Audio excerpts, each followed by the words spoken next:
The Breakfast Club.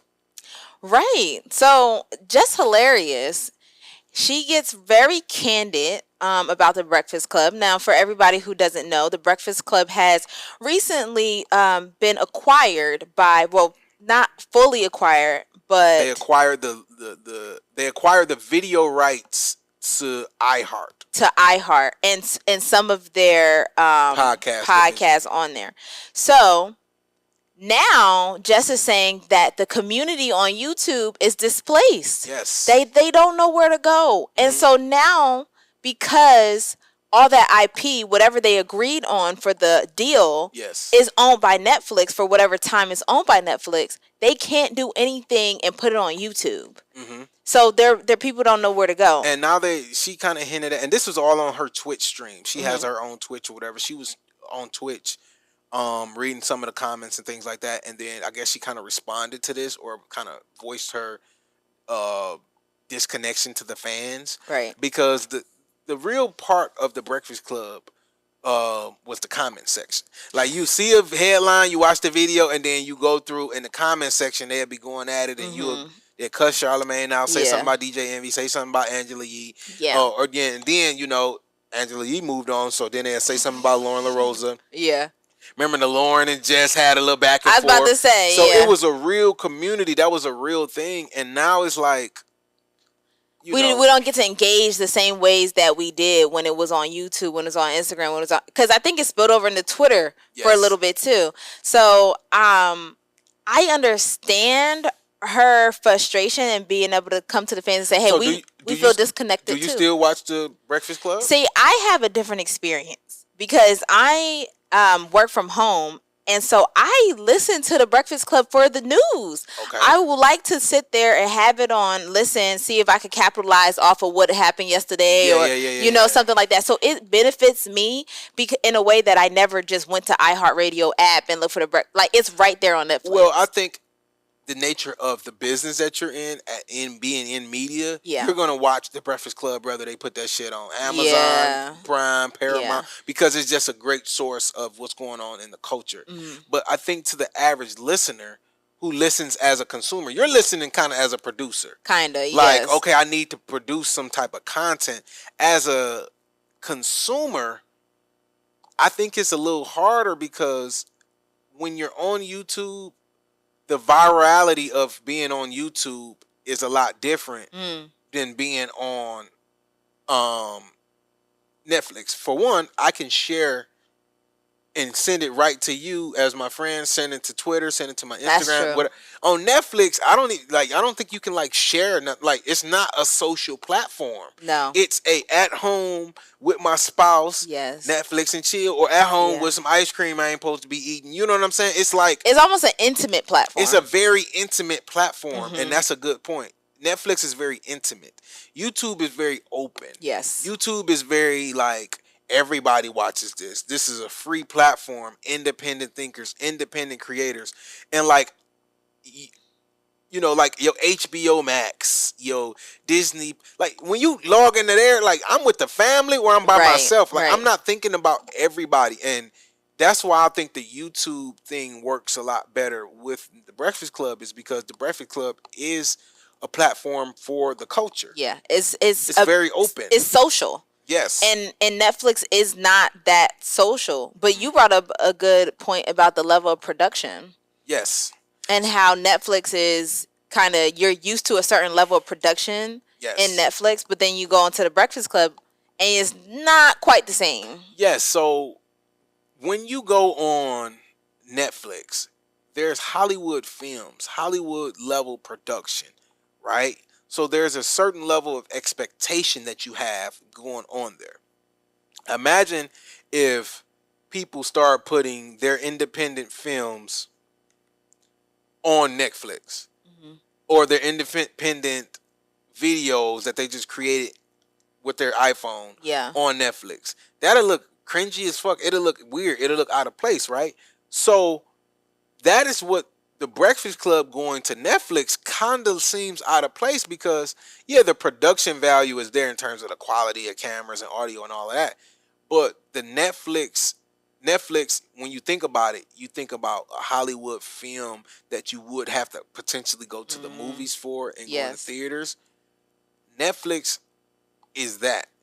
It's a replacement for the theaters. YouTube is a replacement for like TV and it's like candid camera. Yeah, and it's like social media. Like YouTube is social media. Like it was the first social media platform, whether we knew it or not. Yes, we didn't realize what it was the beginning of what was to come. And it's native. YouTube is native to the phone. That's true. All of the stuff that we watch is usually on our phones. I mean, obviously you can pull it up on the laptop, pull it up on this, that, and the third. But that's why like a lot of people thumbnails and a lot of people captions and all of this is geared towards somebody finding it and being. The SEO is built for the phone. I think it's the difference between like improv and like a scripted series. Yes. Like at least you know when you got a script, you have a plot, you have it thought out, you know that you're in here for a show. Yes. And you're prepared for that. With the Breakfast Club, it's kind of like improv. You don't know what's really going to happen. And not everybody wants to go to Netflix to be surprised. Yeah. Like you want to go to Netflix because you have a certain expectation of excellence. And to me, this is not a shot at Charlamagne, but Charlamagne is a YouTube type of guy. Like personality-wise? Yes, he's a YouTube type of independent, raunchy, like say anything, come at you. Yeah. That is not Netflix type of content, in my opinion. Charlamagne is somebody that I like his style. I like how he, say anything. He speaks his mind, but it's kind of seeming like because it's behind the paywall of Netflix, it's like. You lose a little bit of that. Are you still gonna have that edge? Yeah. Netflix is like you corporate now. Well, you know what I'm saying. You putting on a tuxedo. You're not speaking to your friends back in the hood no more. Well, YouTube is like the hood. Netflix is. It is the corporate America. Yeah, and maybe like, that's how people are interpreting it. Like I done lost access to you in that way. Yes. But, after doing some market research, I saw that, the Breakfast Club wasn't the only podcast, right? Yes. And it wasn't just like the Black Effect podcast either. There were other series. One of them is called My Favorite Murder. I've never heard of these, mind you. Behind the Bastards and the Psychology of Your 20s. So I actually went to the Psychology of Your 20s, and the woman... Gemma, I looked to see if she said anything about whether her show was doing well or not on Netflix. And it seemed as if there was nothing. Just promote. All she was doing was like, go to Netflix, go to Netflix, go to Netflix. Well, here's the thing. This is what we talked about when the news first broke. Netflix is different than the Psychology of My 20s or all of these other stories. The other stories, the other podcasts, they have what is called in the media space evergreen content. Meaning the Psychology of Your 20s, that's going to be relevant all the time because there's always going to be millions and millions of people in their 20s, and there's going to be millions of people going into their 20s, and there's going to be millions of people leaving their 20s. Right. So people are always from 10 to 40 are going to be interested in that podcast, right? The other one is talking about, like you said, the My Favorite Murder. Yeah. Right? That's true crime is like one of the most prominent media formats or media types in podcasting and all that. So that's evergreen, right? The Breakfast Club is kind of like daily. Now they got some interviews that's evergreen. That's true. They do got some viral interviews that's evergreen, but like the SEO on YouTube is a lot different than the SEO on the Breakfast Club. You know what I'm saying? I can type in Boozy Breakfast Club and then his viral clips come up. On YouTube, on Netflix, it's not as native to that search engine. Right. You know what I'm saying? So Netflix is more so for series and evergreen movie theater type level production. YouTube is better for the trending topics, the stuff that's in the algorithm for the first, week or so. And that's how we look at YouTube.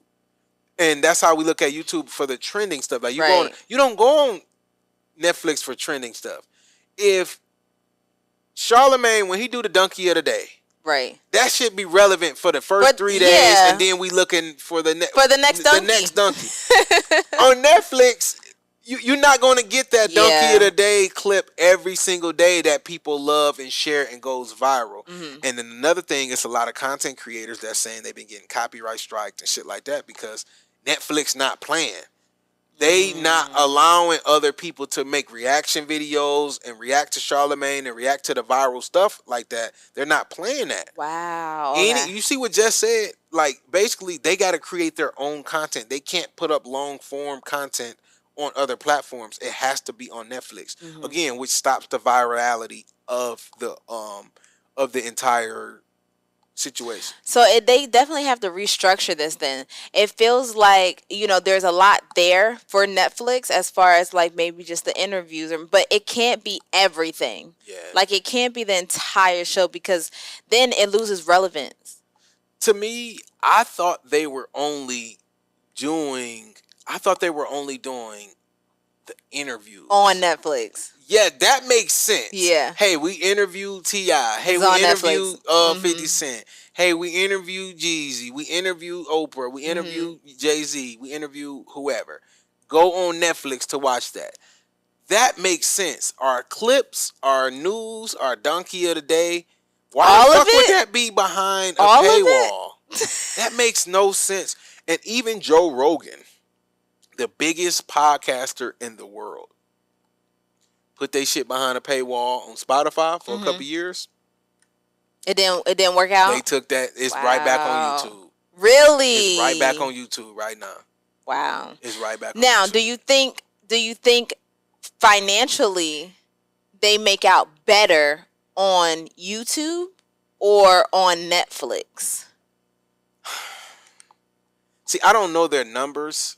That's what I'm saying. I don't know that it's not really a public deal on. And then so many other podcasts was wrapped up in this quote-unquote deal. Mm-hmm. So we don't really know financially. I don't think the Breakfast Club was monetizing itself enough based on the impact that it had in the culture. Okay. The Breakfast Club, as a media company, should have had a festival. They supposed to be having a lot of other stuff. They just literally like a top radio show. And it's like being and it could be so much more. It could be so much more. I think they need a festival. They need probably some Patreon. Yeah. They need some way for people to subscribe. They need to really just get with the times. Yeah. They're not with the times. They're just a radio show. And it's like, no.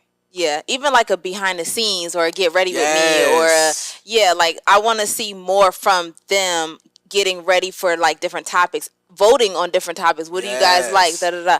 Yeah, I definitely going on the road, hosting events, live events, doing live events. It's so many things that they could do with the Breakfast Club brand, and like just selling out to a conglomerate like Netflix. I personally don't think is the best move for either party. Netflix is not going to get their return on whatever investment that they made. Now we don't know how large that investment is.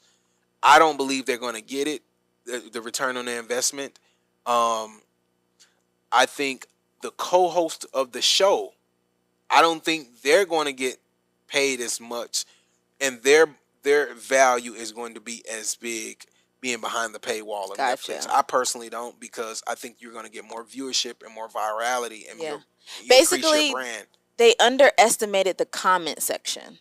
Yes. Yeah, like culture. Yes, I was about to say, and the comment section is so important because people run to the comments. Are you familiar with Rory and Mal? No. From Joe, the Joe Budden podcast, right? Yeah. So Rory and Mal was. They be sitting on the couch. Yeah, they were sitting on the couch with Joe Budden, right? But you're probably talking about the newer version of the couch where it'd be like 6 or 7 people. It used to only be Rory and Mal. Mm-hmm. Rory is white, Mal is black. Okay. And then it was Joe Budden. Okay. They were all friends. They started the Joe Budden podcast and grew it into what it is now. They eventually split.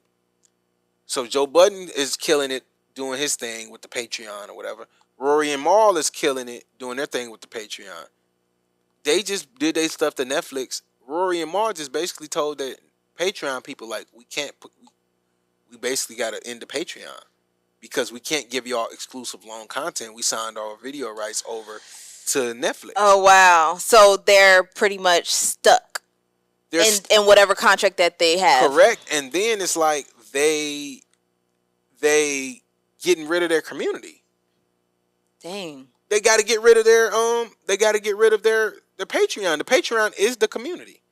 In order for everybody to go. Well, here's the thing. Everybody does have Netflix though. Yeah, but it ain't the comment section. It's not no social. There's no. So what I was gonna say is, if Netflix wants to, not completely like bankrupt these brands, they have to generate a comment section. And I still think it's hard though, because the comment section is also about, you got a profile. I have a profile. Mm-hmm. I can see your profile. I can clap back at your comment. Mm-hmm. There's no profile on Netflix, because Netflix is an intimate thing. This is not a public. I can't click on your profile and see who you are, see what you're interested in. And you don't want to be honest. You don't want it to be public, because people got their kids' names on a Netflix profile. Netflix is just, it's not a social media. That's true too. So that's the difference between that. So